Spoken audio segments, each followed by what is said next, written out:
আসসালামু আলাইকুম, শুভরাত্রি।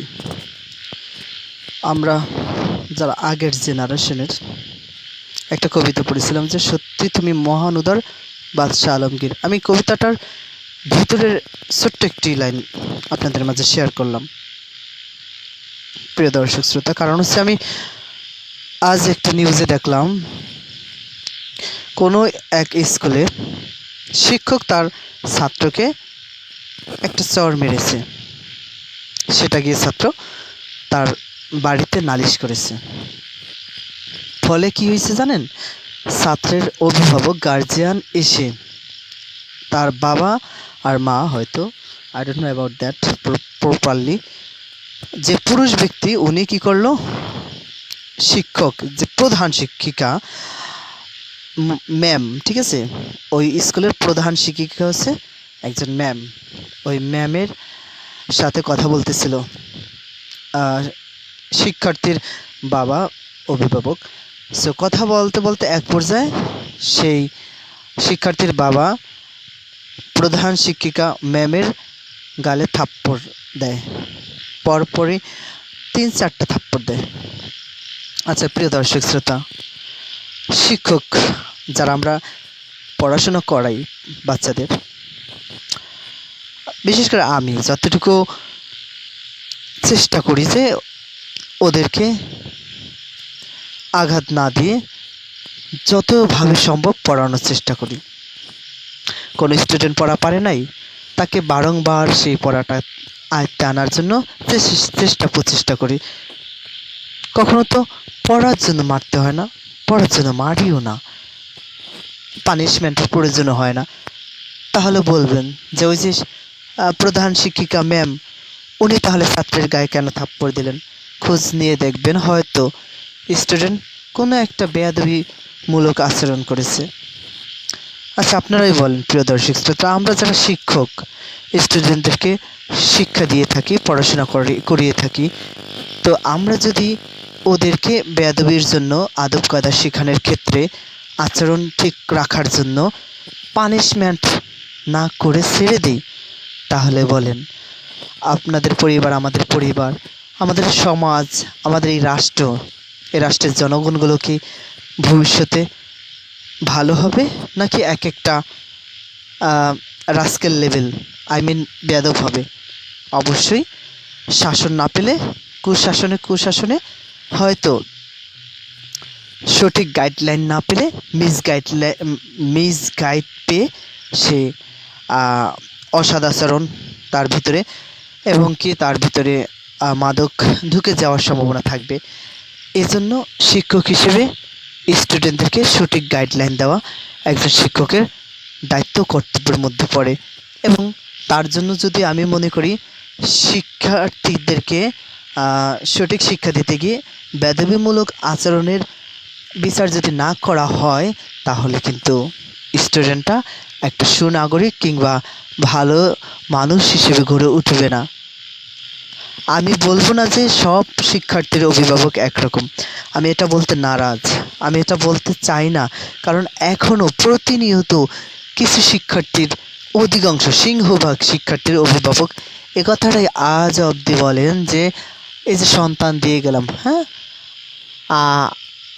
জানি না এই কথাটা বললে কমিউনিটি গাইডলাইন আসবে কি না। যে আপনারা ছোটোকালে শুনছেন, আপনাদের বাবা মাও হয়তো বলছে যে হাড্ডি আমার মাংস আপনারা, এমন একটা কথা বলে। ফেসবুক দয়া করে এটা কমিউনিটি গাইডলাইন দিয়ে না, অলরেডি অনেক কমিউনিটি গাইডলাইন দিয়েছেন, ফলশ্রুতিতে আমার পেজের 12টা বেজে গেছে। হ্যাঁ, ফেসবুক এমন একটা প্ল্যাটফর্ম যেখানে কথা বলতে গেলে খুব সতর্কতার সাথে কথা বলতে হয়। একটা যদি ঘৃণা ছড়ানো কথা কিংবা একটা রাবিশমূলক কথা যদি বলা হয়ে যায়, ফলে ফেসবুক সাথে সাথে কী করে গাইডলাইন দিয়ে দেয়, ঠিক আছে? সেই জন্য খুবই সতর্কতার সাথে কথা বলতে হয়। প্রিয় দর্শক শ্রোতা, মনিটাইজেশনের 12টা বাজিয়ে দিচ্ছে অলরেডি, তাও সাপোর্ট করবেন আপনারা, কমেন্ট করবেন, ঠিক আছে, লাইক করবেন, শেয়ার করবেন। হয়তো ফেসবুক কর্তৃপক্ষ আমার মনিটাইজেশন লিমিটেড যে প্রবলেম, এটা ঠিক করে দেবে এবং রিকমেন্ডেশন এটা অ্যাক্টিভ করে দেবে। আপনাদের দোয়া সাহায্য কামনা করছি। যে কথা বলতেছিলাম যে প্রিয় দর্শক শ্রোতা, আমরা যখন ছোট্ট সময় প্রাইমারিতে পড়ছি কিংবা মাদ্রাসা যে যেখানে পড়ছেন কিনা দেখবেন যে শিক্ষকরা আমাদের আগে আহ, শাসন করতেন। ফলে কিন্তু আহ, সেই জেনারেশনগুলো একটা আদব কায়দা শিখতে পেরেছিল এবং বড়দের সম্মান ছোটদের স্নেহ এই জিনিসটা তাদের মধ্যে ছিল। আর এখন আস্তে আস্তে এমন একটা অবস্থা হইতেছে যে সন্তান তার শিক্ষককে মানে না। এখন বলতে পারেন যে মানে না, শিক্ষক ভালোভাবে হয়তো পড়ায় না কিংবা শিক্ষক হয়তো বা আম, তাকে কি করে না, মূল্যায়ন করে না। আচ্ছা, আমি সেটা মানলাম, শিক্ষক মূল্যায়ন করে না। তো এখনকার জেনারেশন পোলাপান তো এমনও বাবা মার সাথে খারাপ ব্যবহার করে, মিসবিহেভ করে, এমনকি তাদের গায়ে হাত তুলতেও দ্বিধাবোধ করে না, প্রিয় দর্শক শ্রোতা, তাই না? আচ্ছা, আপনারা দেখবেন আগে একটা সময় ছিল যে আমাদের মুরব্বি, বড় ভাই কিংবা চাচা কিংবা প্রতিবেশী বড়রা যারা, আমরা যদি কখনো খারাপ ব্যবহার করতাম, রাবিশ ব্যবহার করতাম, তো ওনারা কিন্তু সাথে সাথে এটার প্রতিবাদ করতেন কিংবা এটার আহ, এটা এটা যে খারাপ সেটা আমাদেরকে বুঝিয়ে দিতেন কিংবা অনেক সময় তারা শাসনও করতেন। এতে কিন্তু আমাদের আব্বা আম্মা ওনারা রাগ করতেন না, কেন আমাদের সন্তানদেরকে, হ্যাঁ আমরা খাওয়াই, আমরা পড়াই, আহ, আমার প্রতিবেশী আমার সন্তানকে মারার সাহস পায় কিভাবে, এটা কখনো কিন্তু আজ অব্দি বলেনি। আই মিন তখন বলতো না। আর এখন যদি কেউ আম, দুষ্টুমি করতেছে কোনো ছেলে কিংবা আহ, আহ, অপরাধের সাথে জড়িত হইতেছে, হ্যাঁ, আই মিন অ্যাডাক্টেড হচ্ছে কোনো বাজে কিছুর মধ্যে, তখন যদি কোনো মুরব্বি প্রতিবাদ করতে যায় বা ছেলেটাকে আম, খারাপ জায়গা থেকে ফিরে আনতে চায় বা পানিশমেন্টের ব্যবস্থা করে, তাহলে কি বলে জানেন? ওই বাবা মা অভিভাবকরা কি বলে জানেন? হ্যাঁ, তারা বলার কে, আমার সন্তান এইয়া খাইব না ওইয়া খাইব, তারা জিগানের কে, হ্যাঁ তারা মার দেওয়ার কে, হ্যাঁ আমার আমার ছেলে সন্তানকে আমি খাওয়াই আমি পড়াই, হ্যাঁ মারলে আমি মারবো, ওরা মারার কে? এই কথা বলার ফলশ্রুতিতে এখন জেনারেশনের লোকগুলা কি হচ্ছে জানেন? হচ্ছে হয়তো পড়াশোনায় মেট্রিক পাস বেশি, ইন্টার পাস বেশি, বিএ পাস বেশি সংখ্যা স্টুডেন্ট ঘুরতেছে, কিন্তু তাতে কি কাজ? যেখানে মনুষ্যত্বই বিলীন হয়ে যাচ্ছে, যেখানে শিক্ষার অবমূল্যায়ন হচ্ছে, যেখানে শুধু মুখস্থ বিদ্যা কিংবা কবিদের জন্ম তারিখ মৃত্যু তারিখ এগুলো শেখানো, এগুলো শিখে মনুষ্যত্ব কীভাবে শিখবে বলেন? যেখানে শিক্ষাগুরুর যে একটা কবিতা বাদশাহ আলমগীর, এই সমস্ত কবিতাগুলো ভোর ভিতরে থাকে না, সেখানে তো শিক্ষকের অমর্যাদা, সরি, অমর্যাদা হবে, এটাই স্বাভাবিক, তাই না? এই জন্য বলবো কি, বলবো আপনি পরিবারের সন্তানের বাবা হিসেবে, সন্তানের মা হিসেবে কিংবা সন্তানের ভাই বোন হিসেবে কিংবা প্রতিবেশী অভিভাবক হিসেবে সন্তানের প্রতি লক্ষ্য রাখুন, সযত্নে, ভালো ব্যবহার দিয়ে, ভালোবাসা দিয়ে, আন্তরিকতা দিয়ে, মায়া ও মহব্বত দিয়ে তাদেরকে সুপথে সবসময় রাখার চেষ্টা করবেন। আমি চাই না কেউ কারোর সাথে রুড ব্যবহার করুক। আমি যেমন, আমার শরীরে কেউ আঘাত দিলে আমার যেমন অনুভূতিটা ব্যথা অনুভূতি হবে, ঠিক তদরূপ আমার কোনো স্টুডেন্টের গায়ে আমি যদি টাচ করি, আই মিন আমি যদি পানিশমেন্ট দেই, তাহলে কিন্তু তারা শান্তি পায় না, বরং তারাও কষ্ট অনুভূত হয়, তাদেরও কষ্ট হয় এবং তারাও ব্যথা পায়। হ্যাঁ, এই জন্য আমরা শিক্ষকদেরও সচেতন হতে হবে। আমার সন্তান না বলে যে আমি তাদেরকে পানিশমেন্টের আওতায় আনবো এবং ব্যত্যাঘাত করবো, এটা উচিত হবে না। তাদেরকে পড়াশোনার ক্ষেত্রে তাদেরকে কি করতে হবে? তাদেরকে সুন্দরভাবে বুঝিয়ে বুঝিয়ে পড়াতে হবে। আমি দেখেছি শিক্ষকতা করতে গিয়ে অনেক জায়গায় টিনের স্কেল দিয়ে স্টুডেন্টদেরকে শাসন করার রীতি দেখেছি, কিন্তু আমি টিনের স্কেলকে অ্যাভয়েড করি, এবং কাঠের লাঠি এটাকেও অ্যাভয়েড করি, ঠিক আছে? এরপরে হচ্ছে শক্ত ধারালো এই সমস্ত জিনিসগুলোকে আমি অ্যাভয়েড করে চলি, কারণ আমার স্টুডেন্ট হয়তো দুষ্টুমি করেছে বা এমন একটা কাজ করেছে যার কারণে হয়তো রাগ উঠেছে প্রচুর পরিমাণে, আর তখন যদি ওই সমস্ত জিনিস দিয়ে আমি তাকে পানিশমেন্ট দিতে যাই, তার একটা যে কোনো ক্ষতি হতে পারে, এজন্য এগুলা করি না। তাহলে বলবেন যে আপনি কি তাহলে হুজুর একদম সাইডেই দিচ্ছেন, স্টুডেন্টকে মাইটের কিচ্ছুই দেবেন না বা সামথিং লাইক একটু শাসন করবেন না? ভাই করি, কেমনে করি জানেন? হয় ধমকের মাধ্যমে, নয় রাগের মাধ্যমে। তখন বলতে পারেন যে এতটুকুতে হয়। আচ্ছা, হয় না বিদায় আমি কী করি আবার জানেন? প্লাস্টিকের নরম স্কেল আছে না, যেগুলো ধরলে এদিক হেলে যায় ওদিক হেলে যায়, এই নরম স্কেল দিয়ে সামান্য পানিশমেন্টের ব্যবস্থা করি। প্রিয় দর্শক শ্রোতা, সো দোয়া করবেন যেন শিক্ষার্থীদের জন্য আমি একজন আদর্শ শিক্ষক হিসেবে শিক্ষা পাঠদান করতে পারি, সেই দোয়া কামনা করতেছি। আর আল্লাহর কাছে চাই, আল্লাহ আপনি আমার মন মেজাজকে সবসময় শান্ত প্রশান্ত মহাসাগরের মতো কিংবা পুকুরের পানির মতো শান্ত করে দিন মেজাজটাকে, এবং আমার রাগটাকে আপনি দূর করে দিন। সবসময় যেন আন্তরিকতা, ভালোবাসা, মায়া, মহব্বত, প্রেম, প্রীতি দিয়ে যেন স্টুডেন্টদেরকে পড়াইতে পারি, তাদের চোখে যেন একজন আদর্শ শিক্ষক হিসেবে থাকতে পারি সবসময় মৃত্যু অবধি। যেন মৃত্যুর সময় বলতে পারি, আরে আমার হুজুর, আমার শিক্ষক খুব ভালো ছিল, আল্লাহ তুমি তাকে জান্নাত দিও।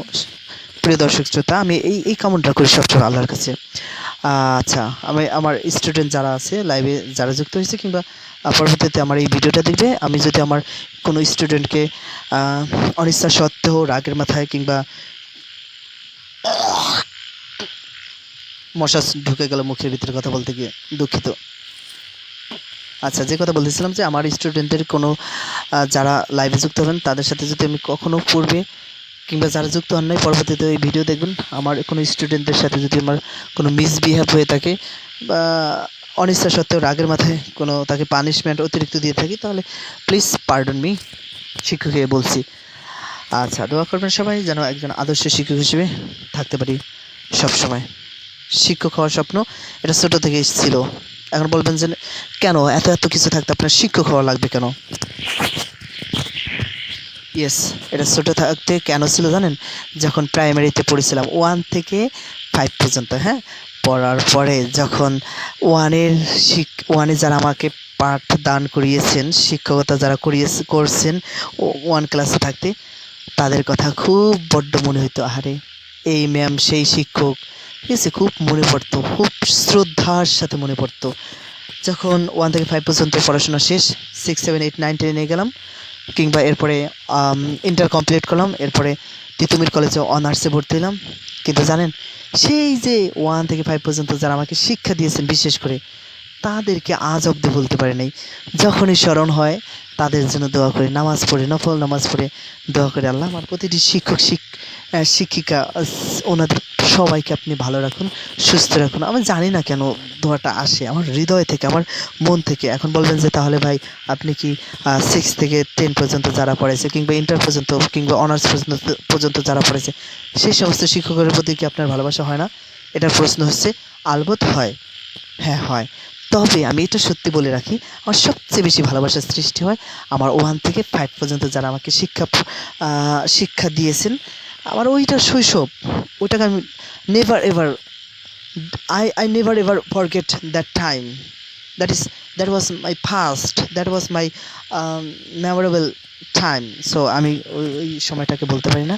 সেই শিক্ষকদেরকে শ্রদ্ধার সঙ্গে স্মরণ করছি, এবং আমাকে এই পর্যন্ত আসতে গিয়ে যে সমস্ত শিক্ষকের দ্বারস্থ হতে হয়েছে, যাদের থেকে আমি শিক্ষা গ্রহণ করেছি, আমি তাদেরকে সেলুট জানাই। তাদের প্রতি আমার অকৃত্রিম ভালোবাসা, অবিরত প্রেম প্রীতি থাকবে। আল্লাহ যেন তাদের কৃত অপরাধগুলোকে মাফ করে দেন, এবং তাদেরকে যেন সর্ব অবস্থায় জীবন যতদিন রাখবেন সুস্থতার সাথে যেন আল্লাহ আমার শিক্ষকদেরকে রাখেন। আমি সেই প্রত্যাশা করি, সেই দোয়া করি। কেন করব না? আমি যদি আমার শিক্ষকদেরকে ভালোবাসি, সম্মান করি, শ্রদ্ধা করি, তাহলে আমি আমার যে স্টুডেন্টদেরকে পড়াশোনা করাইতেছি, ওরাও কোনো একদিন হয়তো আমাকে মিস করবে, অনুভব করবে, এবং আমার কথা স্মরণ হলেই তারা দোয়া করবে মহান রবের কাছে, আল্লাহ আমার শিক্ষককে মাফ করে দাও, আমার হুজুরকে ভালো রাখো, আমার হুজুর জীবনগুলো মাফ করে দাও। এই দোয়াগুলো আমি পাবো ইনশাআল্লাহ। সেই আমার ছাত্রছাত্রী, ওদের উদ্দেশ্যে একটা ছন্দ বলি, যেখানেই থাকিস আমার প্রিয় ছাত্রছাত্রী, তোদের জন্য দোয়া থাকবে সকাল বিকাল রাত্রি।